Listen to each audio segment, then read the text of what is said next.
everybody, it's Natalie and welcome back to High Heel Diaries YouTube talk show where we are women inspiring women one story at a time. I have a very, very inspiring woman here today. She's my phenomenal woman. I call her that because she called me that at one point when I spoke at an event of hers called Phenomenal Women. But after listening to her story and listening to her talk, I really believe that she's very phenomenal. She is making change in women by seeing the beauty in them. Please welcome Miss Diana Henry.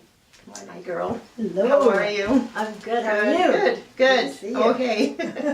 Thank you. So, I introduced you as such because I really feel you and I feel what you're doing, and what you're doing is phenomenal. And you are changing lives by seeing the beauty in others. Yes. And a lot of people don't have the gift to do that. We have a lot of friends, we have a lot of acquaintances, Right. and we chit-chat and banter about a lot of things, but a lot of people, when they're talking, they don't really see the core and the beauty within people.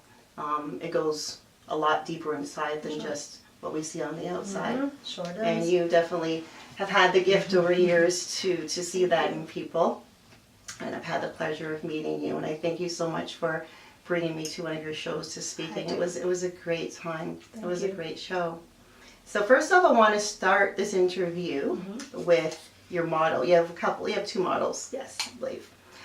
Because I think that's going to set the tone for the show. Okay. And Beauty in You Yes. is one. And we're Inner Beauty and Strength Rises. Yes. So tell me a little bit more about what either of them mean. Beauty in You, well, that's the name of my company. I came up with that name because I've always struggled with myself growing up, and also being a stylist and doing hair. I find just having conversations with a lot of clients, trying to make them feel good and make them look great, it was internal. So I find that a lot of things that I was doing to make people feel great, especially myself, doing hair and makeup, I came up with the motto of Beauty in You because I thought everything is from within us. So until you really find your beauty within, then you can really expedite it outwardly. Right. And then where Inner Beauty and Strength arises, that's where the core of it came, because I'm like, we all have strength. And strength is something that's within us, and we push it out. A lot of people think it's about grabbing hold of things and building up, but it's what you want to release. So when you find your beauty and you find your strength, you just blossom. So that's where the Beauty in You and the whole motto came up too. And yeah, I think people don't realize how strong they are too until they come across some certain difficult circumstances in their life. Did you find that for you growing up? Yes, I did. I find, the struggle of just trying to be confident and finding yourself and knowing yourself. And then there's always that kind of a bit of a conflict where you know who you are, who you're becoming, and you're liking it, and then people are questioning you. And then when people are questioning you, they make you turn around and want to question yourself. Right. When you're already confident and okay with where you're at. So it's a definitely. You second guess yourself? Pardon? Did you start to second guess yourself? I think a bit, but then I had to come to a decision. I know who I am. I know how my parents raised me. Be a leader, not a follower. From a young age, you knew that. Yeah. So I think I kind of just stuck with those little bit of models and influence that my parents had on me. So at what age around do you think that? Because I know when we spoke, you made mention that you had to fight. You had to fight, and what exactly during your teenage years? So tell me more about that. Tell me where you grew up. Scarborough girl. Any part of Scarborough that people can relate to? Scarborough in the Malvern area, Rockland and Shepherd area. Right. I just feel for myself growing up as a kid. A lot of it was, again, you're in that awkward position. You're trying to grow, you're a teenager, you're trying to have that confidence, you're going to school, teachers are saying one thing, the schools are saying one thing, everybody's saying something, you're just trying to find yourself, you're trying to make yourself fit in. And then you realize, do I want to fit in? Right? Because sometimes it's not about fitting in. A lot of people think it's about being a part, when really in life you want to be free. So I think for myself, with the struggle and tug of war, it was always I felt like I was always trying to explain. I always had to try and prove my friendship or prove to the teachers that I'm capable and I'm well, you know what I mean? So I just find it was just always that constant fight. And then you realize you can't fight no more. You just have to let it go and just, this is who I am, and just live and be the best you that you can be. Right. Like that. Right, and not be a follower. Yeah. So you stood fast with your belief that you are a leader. I'm a leader. Yep. My dad installed that in us. It's one of his things every day. Mm-hmm. Be a leader and not a follower. Know who you are. Don't follow anybody what they're doing. The crowd's going one way, you don't have to follow. You should be okay with standing by yourself. Right. So I think that's a lot of foundation that I got Yes, built on. and that comment about standing by yourself, I'm going to remind you, but we're going to talk about that in itself later on. So you chose to break the cycle that you were seeing that a lot of the girls were kind of following or falling into as teenagers. You didn't want to follow that cycle, and you knew that from a young age. I definitely knew from a young age because you kind of see things, and it's a matter of being comfortable. When you're aware of who you are, when you're in a situation or an environment and it doesn't feel right, you know right away. Yeah. So it's like you have to make that quick decision. Do I stay with the crowd and do this and whatever the consequences are, or do I say, you know what, this doesn't seem right, let me get out? And you can't care about what anybody's going to think and say afterwards because you got to save yourself. Because if something goes wrong, who do you blame? I've learned, and you can probably speak to the same, that a lot of times when people are mean and nasty, they're hurting inside, and I find that instead of being mean and nasty back, it's like you have to kind of try to get in and kind of say, like, what's going on? Yeah. Right? It's like they say, kill people with kindness. Right. Yeah. Because they don't know what to do. They're like, she's being nice, and you're trying to enforce something rude or mean. Yeah. I don't know. It's just a hard tug of war, right? And it's just unfortunate that people, that's the easy way for a lot of people, or especially kids, to kind of just be mean or react in a certain way because it's a defense mechanism, right? So it's unfortunate, but I think as you grow, hopefully you get to learn. And oftentimes children are taught things from their parents, whether it's religion-wise or just morals, whatever, what have you, but they still stray. Yep. They may find themselves back, but I find that in speaking to you, you've always had that solid ground. It's so funny because I was sharing the story with someone saying that when I was younger, I didn't have a lot of friends. I didn't have a lot of girlfriends. I got a lot of friends kind of later, kind of teenagey. Yeah. But I had, my best friend was God, and I think people think like, really, what the heck? But Did you hear that? My best friend, my one friend, was God. I had so much trust and faith in God. I love And that. I don't know if it's because me as a young child, I had open heart surgery. I was always in the hospital. I struggled with a lot of things. And even with school, teachers were like, well, we don't know if she can go to this school, or we don't know if she can do that because of, the complications that I had. So again, that was another fight and struggle. But, I persevered. But my one friend I always had was God. I always talked to God. Very nice. And I felt that his presence and my belief just always kind of guided me in my direction of what I wanted to do, where I had to go, and just keep it easy and not be in trouble. Yeah. So that was like a little guiding steps. He's my best friend. He's my best friend. He's my best friend. Love that. He's had my back. Yeah, so. absolutely. and even when you fall, he still has your back. Still has your back. Because he's preparing you for something better or something more. For sure. And with that, I want to talk about someone that you lost this year very dearly. I know, I know. Ooh, she's guiding you right now, along with your best friend God. She's there watching you. And yeah, it was tough. Yeah, it was right? a rough one. Yeah. April lost my mother. I'm still in disbelief. It's really changed you. It's weird. I mean, love is love. I mean, everybody has different people who are important to them, but experiencing this, I'm like, the loss of a mother, a loss of a child, I think, are two losses you can't comprehend. Like, you just can't. It puts you in slow mode. It's like a disbelief. I feel like my security blanket's gone because my mother, we were so close.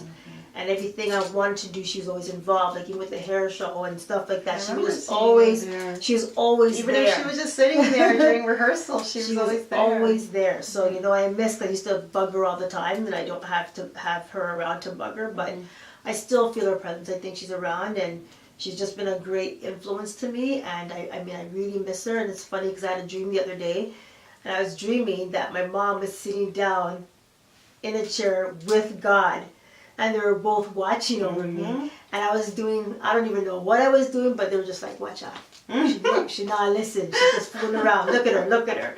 So it's just funny. So I just felt that. So I was like, okay, Yeah. I'm in good hands. And also, she's good. yeah, when you feel something, then she's not too far away. Yeah. If you felt that it was that strong of a feeling, then Yeah. she was. Someone said to me the other day, they asked me, coworker said, do you see dimes lying around the house?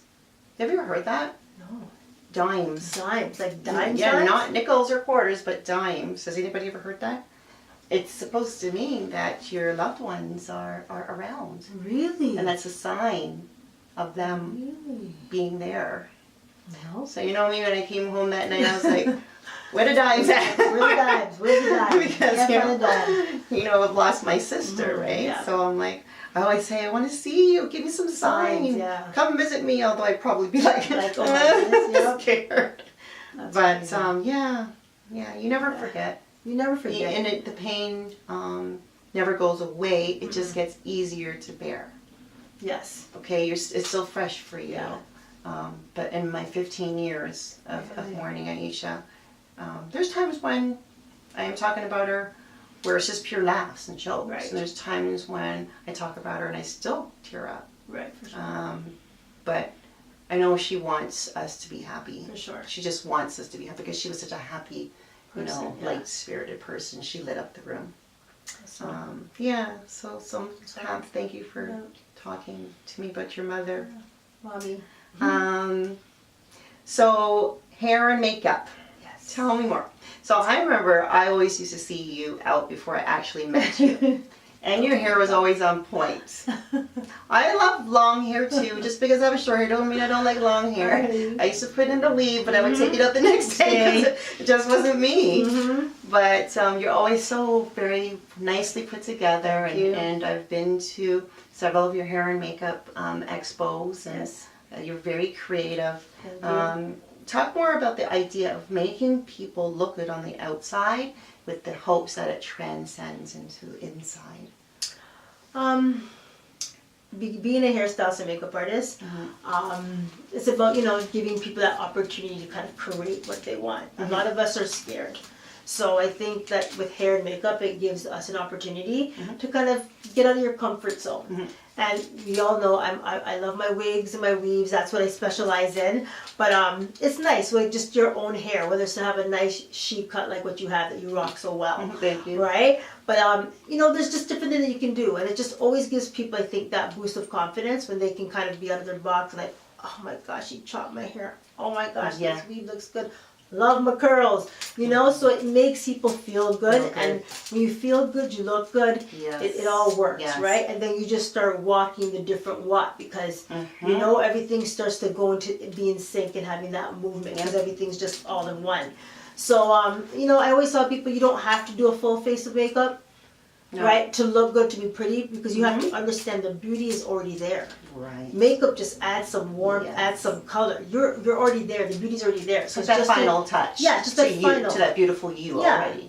Yeah. So it's once you get that correct, then you can know you don't have to. You can do a little bit of a transformation, but you don't have to not be yourself. You can still be yourself and have that bit of growth. It's like I hate heels. I can't wear heels. My feet, I'm too old for that now. But if I get a little wedge, okay. If I get a thick heel, I can do it. But and that even makes you feel stronger and more powerful, doesn't it? Yeah, well, I feel taller for sure. For sure. And your thighs are more powerful too. Yeah, but when you get that burning sensation with some heels, sometimes nah, this is not me. I'm look cute here, and the feet can be okay. Yeah. But it's just a matter of just pushing forward, knowing that you don't have to stay in a comfort zone. Yeah.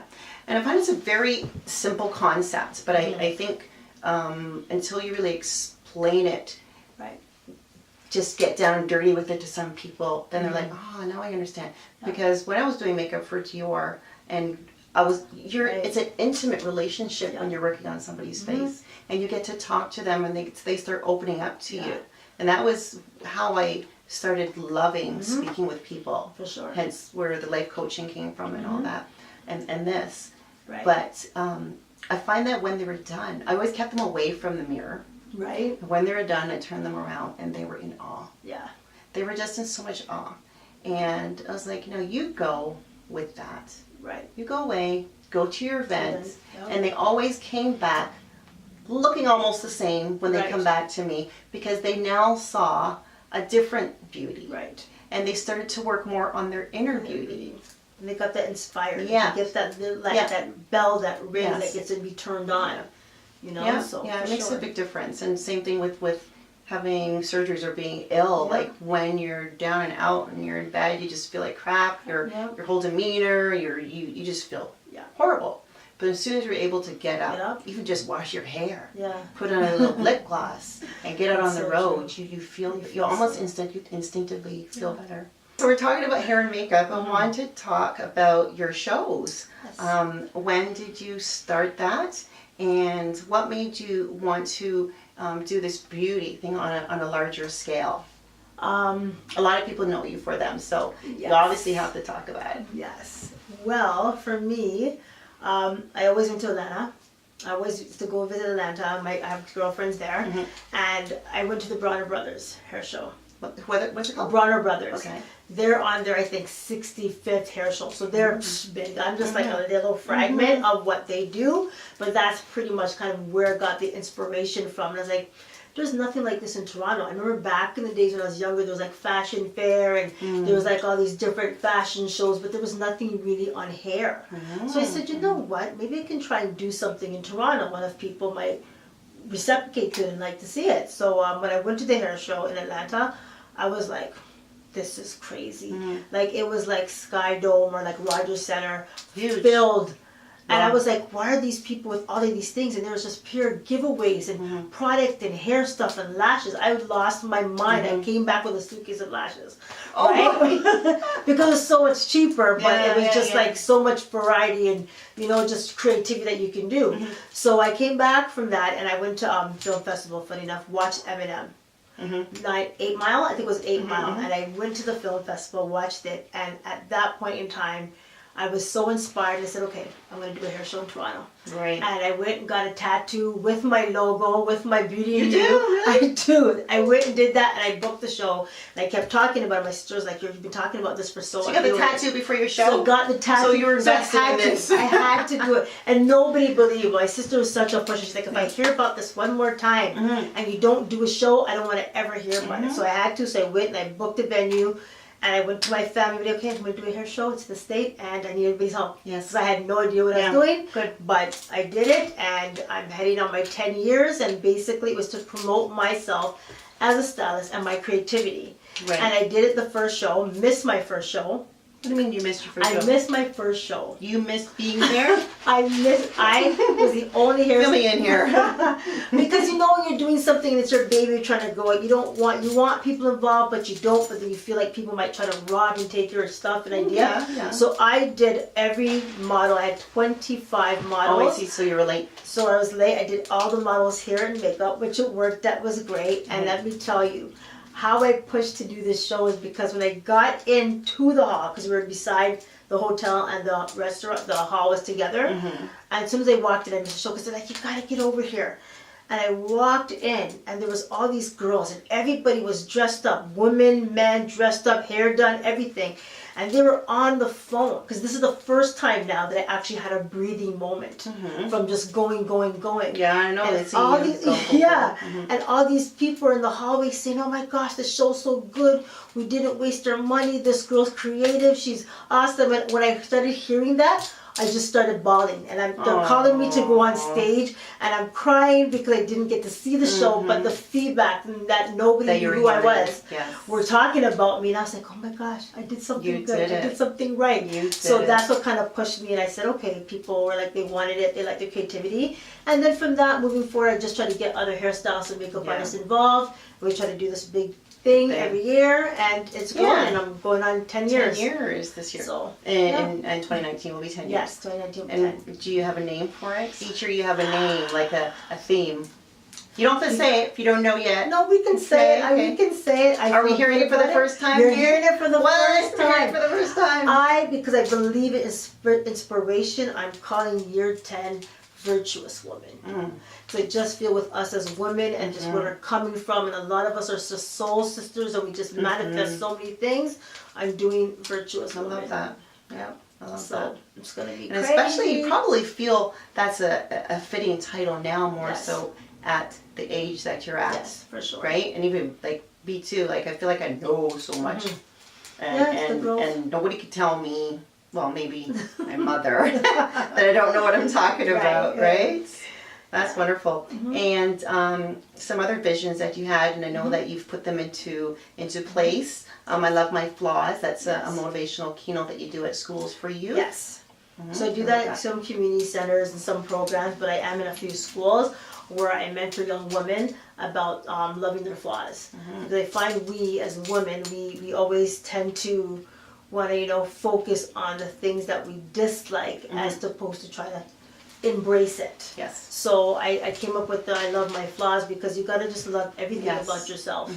You know what I mean? In order to say, you know what, I'm pretty good. It's not so bad. Yeah. You know what I mean? So You don't have to be that stick thin model. No. Right. You know what I mean? Everybody has beauty. And it's Just what you okay if embrace. you have a, thick lips and, and, big bum and Yeah. big booty and large nose. It's okay. it's You don't okay. need to go visit that plastic surgeon. You don't need to. Right? Save your money. That's right. Right?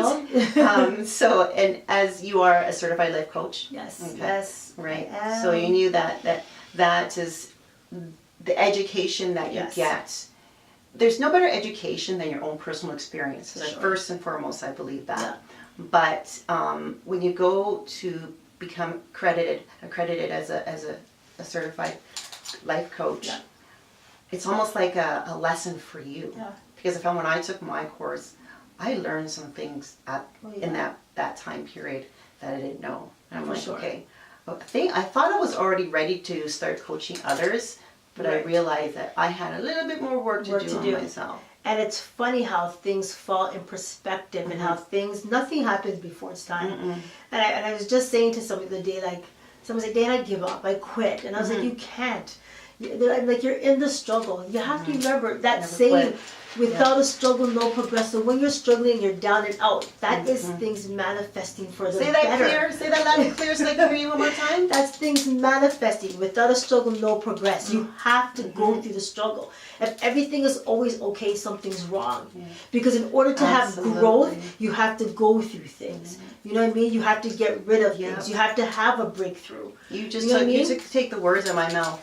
I say the same thing. I hear you. Yeah. You have to, and I mean, it's not nice. It's never good feeling down, and and it's winter now. This is the hardest time of the year. But I had said to somebody, this is the best time of the year to go through what you're going through, so that at least when spring comes and when flowers and trees and everything wants to blossom, you too can bloom and blossom and start having your season and growth. I often say too, with on that note of, how can you go through life unscathed and perfect and everything being okay? How do you learn? How do you become a better person? How do you learn to get over hurdles and bumps? You would be broken every time something came across you if you didn't know how to deal with it. But I think with each circumstance that hits you that's difficult and you find your way to persevere and get past it, that makes you stronger for the next one. Yep. Right? And again, you go through things maybe that in your 20s you might not go through in your 40s. And even if it's the same thing that's coming back again in full circuits because you haven't learned. And the whole thing is, my brother always says, and I'm a firm believer, it's each one teach one. Problem is, I find, nobody wants to be a student. Everybody wants to teach. Is it really facts? Or is it just what you know, what you feel? Because everybody looks at things through a different glass. Everybody sees things differently. So as much as you want to be able to teach and you want to show people things, and you can't always do it because it's not for it to be shown and revealed to somebody else. So sometimes, yes, you want to teach. You got to take a step back and maybe you got to listen. And I find it especially it's the same thing with adults and kids. Me growing up. We as parents and teachers, we want to always educate these young kids, and we sometimes feel we can't learn from a child when we learn the most from children. Absolutely. Children teach us so many things, so you can't underestimate or think, oh well, she's 10, she don't know what she's talking about. She may know exactly what she's talking about. Maybe you need to listen. I so hear you with that. My daughter parents, I I feel like I'm always saying Paris, Paris, Paris, because I'm always like at Paris, Paris, Paris. Right. We actually butt heads more than anybody else in the house. But she's the spirit. She's this old soul. Right. And she has taught me so much about being humble, Right. about just letting it go and laughing, not taking things so seriously. Yeah.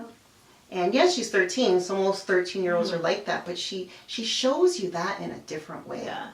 It makes me sit back and say, Wow. I want to be like my daughter. For sure. Yeah. That's awesome. Yeah. And, you know, sometimes because we, like I said, we also butt heads, I have to regroup and say to myself, Natalie, you seem to always be chirping at her about something. Right. Clean your room, pick up the, go to this, da-da-da-da. But I have to always remember that you can't always be doing that to your child. And so I will bring her up to my room at the end of the night, you know, and say, you know what, thank you, or mommy loves you, or I appreciate this, or this is what you did well, you know, and thank you for that. Yeah, yeah. And you know, we're all gifted. And the thing is about, the thing I look at life is, some of us as young kids, they're gifted and they know they're gifted. We're the one that's shocked and surprised. So when things happen, we're like, oh my gosh. And then, like you said, you have to kind of step back because, you know, like, you see it. And when you see it and you see that light, let it bloom. Yeah, you know? for sure. Yeah. So that's awesome. Yeah.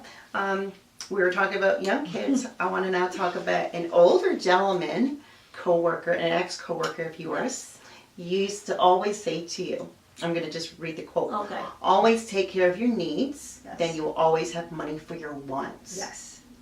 I live by Tell me what that means. I remember when I was younger, I was See, I was listening to you when you talked to me. I remember when I was probably in my 20s, I used to work at this hotel downtown, and I had a couple of, you know, older people that we work with, you know, some Greeks and Italians. They always talked about their money and stuff like that. So they say, you guys need to save your money and don't spend your money. And I remember, they're like, if you want to have and you want to be good and you want to be okay in life, you have to take care of your need. When you take care of the needs, you will always have money for want. And I didn't get it. I was like, really? No, because I want this and I want to get this now. And then I realized when I started to get my money in order and stuff, always take care of your bills, take care of what is the priority. And then you're like, oh, I have some money left over. Let me put this aside so that, you know, I can get what I want. Yeah. Because when you take care of the needs, you'll always have room. So if you're like, oh, I want this, I want that, and spend your money, and then you go home and like, oh my gosh, I need milk. Oh my gosh, I need this. Oh my gosh, I need that, and there's no more money. Then what do? You're gonna beg and ask? Like, it doesn't make sense. Right, that doesn't make sense. So you're all decked out, but yet you don't have food in your house. You're hungry. It don't make sense. So take care of the needs. You'll always have for the wants. I love that. I really loved it, and I wanted you to explain it because it's so true. So true, and just have to make sure that the necessities are taken care of. Sure. And if there's extra, then you can use it towards other things. And I don't want to call them frivolous things, but they're not first and foremost. That's right. So you're hardworking. Yes. Single woman. Single woman. She's single. Single. And not single. No. So and no children. No children. So tell me if this was something that I know you're good with this. You're good with this because you got so much that's going on and you give so much, but sometimes people have things to say, you know, and I know that's probably playing in the back of your head because you probably know what you're talking about. And people need to not judge someone that's immature, not married, and doesn't have children. Because it's either one of many things, but what this person over here is thinking it is not so much what you know it to be. Right. So what do you have to say to that topic? It's crazy. It's, you know, I'm 47 and I just look at life and thinking, wow, people still think that things make people happy. And people have to learn to differentiate themselves that if you're happy, you're happy. Things can't make you happy. So you can run around and think, and I'm not saying that, oh, if you're married and you have your kids and your family, that you can't be happy. But those are things that are additional to your happiness. Yes. You know what I mean? So it's funny that I find a lot of people, like I saw someone the other day and they're like, oh my gosh, Diane, you look great. And I said, thank you. And they're like, oh my On gosh, what? topic. Yeah. You know? And they're like, oh my gosh, what's going on? I'm like, nothing. The dreaded comment that The you know dreaded is coming. That's coming. You know, I'm like, no, I'm okay. Like, you know what I mean? And they're like, oh, like, what are you okay with? Like, well, I'm good. Like, my mom passed. I'm starting to feel back into myself. I'm starting to look like myself. I'm good. You know what I mean? And they're like, so you You don't look have a man? fabulous, by the way. Thank I just you. have to add. Yeah, you look great. Thank you. Yes. And they're like, you don't have a man? So you're happy you don't have a man? I was like, do I need a man to I'm be happy because I don't have a man. Only joking. I'm stress-free. No, I'm just joking. I'm joking. But you know, That's a joke. And I was just like, really, we're big people. Like, come on, we all gone absolutely. through things, and like, oh my gosh, you don't have no kids? Maybe I can have And kids. Like, you know what I mean? So it's and you like, might be hurting me right now by making that Right. comment, right? So it's just crazy how people still say things and think a certain way, close-minded, Yeah. and maybe it's not in my story. Maybe it's not. Maybe it's not part of your And I'm fine. I had to Right. learn and say to myself, you know what, Lord, my life is yours. Mm-hmm. And if it means that I'm going to have children, I'll have children. If I don't, I'm okay You with had it. Either so way many it goes. babies. I have so You many. have so many babies. I have so many students, so many You people do. in my life and, that and I try to the help. things that you do, those Yeah. are your babies, right? So you know what? I have my niece and nephews that I blessed. love them so dearly, and they don't leave me, so I'm Yeah. good. So I'm going to, we're going to wrap it up, but I want you to, we're just going to, make up a scenario, Okay. which happens, they're all true scenarios that happen all Okay. the time. So pretend you're talking to just a hopeless teenager, Okay. okay? They want to do better, but they feel like they're trapped. Perhaps they're just flunking out of school, but they're doing their best. Overweight, they have no self-esteem, they want to lose weight, but they've been trying everything in their power, they can't do it. Perhaps they live at home and their parents are either too busy working, trying to provide and have no time for them, or busy worried about their own issues. Live in a dangerous neighborhood and they want out, but they don't know how to get out. Basically, the gist is they're hopeless and they're grasping. What can you say to them, to these young people that they want to do better and they want to make a better change? Right. What do you have to say? They're out there, and I want you to talk to the camera like as if they're listening to you right now. I would say to them, I know exactly what you're feeling and going through. And that your today is not your tomorrow. And that sometimes where you are today, you have to understand that you have to push yourself. Mm-hmm. You have to know to yourself and say, first of all, I would say, pray to God. There's nothing more that beats better than prayer. Once you get your prayer and you have something to focus on, whether it's your God, whether it's whichever, however, you got to have faith and believe in yourself that who you are today is not who you are going to be tomorrow. And as I said before, the struggle is real. Without a struggle, there's no progress. And you have to go through hurt. You have to go through pain to get to your success. So you have to keep pushing. It never feels good. It ain't going to be easy. I'm going to tell you right now, it's not going to be easy, but you can make it. You can do it. You can be broken, but you can be fixed. You can be hurt, but you can find your joy. You just have to know which side of the fence that you decide that you want to be. Yeah. Do you want to be stuck in prison, or do you want to set yourself free so that you can throw away that key and say no more, because it's a new day and it's a new chapter. And that's what we have to understand. You are never, ever stuck. Yeah. Never stuck. And that I want to add to that they are in charge. They're the author of their book. And they are in charge of that next chapter. Yep, you're in charge. They're in charge. Just move forward. Don't give up. As long as you have life and you're living, there's always a way. And success only comes through hurt and pain. I love that. Thank you so much. That was wonderful. So just tell the viewers how we can reach you. Your IG account, your email. If they just have any questions for you, if they want to know when your next show is coming up, if they want to know where you're speaking next. Okay. A way to find this. You can find me. I have my website, which is beautyinYouHairAndMakeup.com. So that's beautyinYouHairAndMakeup.com. My Instagram is beautyinYouHair and the letter N makeup. Okay. So, right? I'll have that all at the end. Yes. Yeah. And my Facebook and stuff is just Diana Henry. And once you log on to Diana Henry, you'll see all my things underneath me from all my different events and stuff like that. And basically, you can always send me an email at biyhairandmakeup@gmail.com. And you can always give me a call at 647-567-1019. 1555. I am here for you to have any kind of conversation with you anytime. Good, good. Thank you so much for being here. You know that you can always press replay and rewind and watch the show again if you want to feel Diana and feel her passion for, you know, what she spoke about today. Please follow and like and subscribe and tell your friends to do the same, because I think there's a lot of great information that I put across on the High Heel Diaries YouTube talk show. And there's a lot of information on my website, highheeldiaries.com.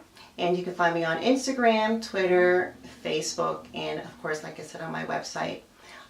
Thank you so much for sitting here and taking the time with us today. Thank you. Thanks for having me. You're welcome. You're awesome. Thank you. Thank you. We are women inspiring women, one story at a time.